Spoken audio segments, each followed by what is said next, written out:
સુરતના વરાછા રોડ પર બરોડા પ્રિસ્ટેજ પાસે ગટર લાઇનનું ખોદાણ થયું હતું ત્યારે પાણીની મુખ્ય લાઇનમાં ભંગાણ થતાં ફ્લાયઓવર બ્રિજની ઉપર 20 ફૂટ સુધી પાણીના ફુવારા ઉડતા પાણી વહેતું થઈ ગયું હતું।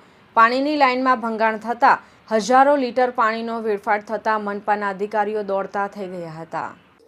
મળતી વિગત મુજબ વરાછા રોડ પર બરોડા પ્રિસ્ટેજ પાસે ગટર લાઇનનું કામ કરી રહેલા ઇજારદાર આર.કે. કન્સ્ટ્રક્શનની બેદરકારીના પગલે પાણીની મુખ્ય લાઇનમાં ભંગાણ પડ્યું હતું।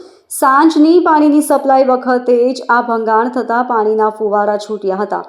ફુવારો એટલો ઊંચે સુધી હતો કે ફ્લાયઓવર બ્રિજની ઉપર સુધી પાણી પહોંચ્યું હતું અને બ્રિજ પર રેલમછેલ થઈ જવા પામી હતી।